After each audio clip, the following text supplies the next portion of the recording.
व्हिडिओच्या सुरुवातीलाच लक्षात आलं असेल की आजचा हा व्हिडिओ उपम्याच्या रेसिपीचा आहे. नमस्कार, मी तृप्तीज वर्ल्डमध्ये तुम्हा सर्वांचं खूप खूप स्वागत आहे. आजच्या या व्हिडिओमध्ये आपण नाश्त्याचा एक प्रकार उपमा कसा बनवायचा हे पाहणार आहोत.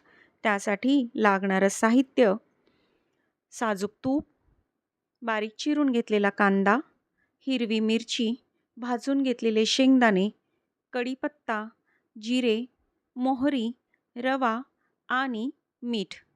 कढई गरम करून घ्यायची आणि त्यामध्ये थोडंसं तूप टाकायचं आणि आपण जो रवा घेतला आहे तो रवा छान सोनेरी रंगावरती मंद आचेवर भाजून घ्यायचा.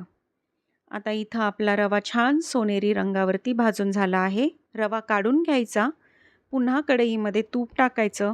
तूप गरम होत आलं की मग त्यामध्ये मोहरी टाकायची.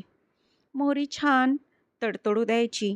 मोहरी तडतडत आली की मग त्यामध्ये आपण जिरे टाकायचे.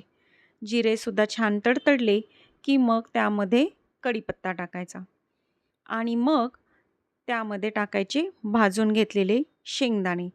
शेंगदाणे यासाठी टाकायचे की ते छान तेलावरती तळले जातात संपूर्ण फोडणी तयार होईपर्यंत.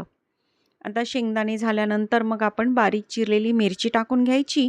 मिरची छान तळली गेली की मग त्यामध्ये बारीक चिरून घेतलेला कांदा टाकायचा.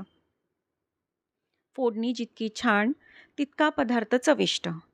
तर इथं कांदा टाकून घेतलाय. छान व्यवस्थित सोनेरी रंगावरती भाजून घ्यायचा.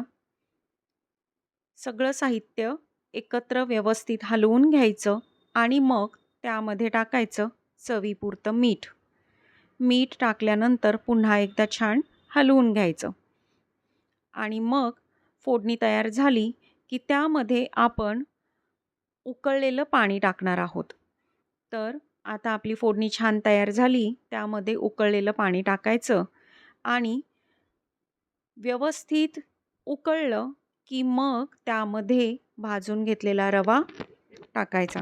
तर आता इथं खूप जण आधी रवा टाकतात आणि मग उकळलेलं पाणी टाकतात. तसं केलं तरी सुद्धा चालतं. इथं आपण आधी पाणी उकळून घेतलं आणि मग त्यामध्ये रवा टाकतोय. रवा टाकल्यानंतर छान व्यवस्थित हलवून घ्यायचं. तुम्हाला हलवत असताना लक्षात येईल की रवा पूर्ण मोकळा मोकळा होतोय आणि व्यवस्थित फुलला जातोय, शिजला जातोय.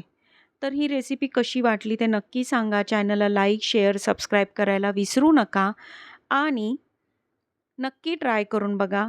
Thank you.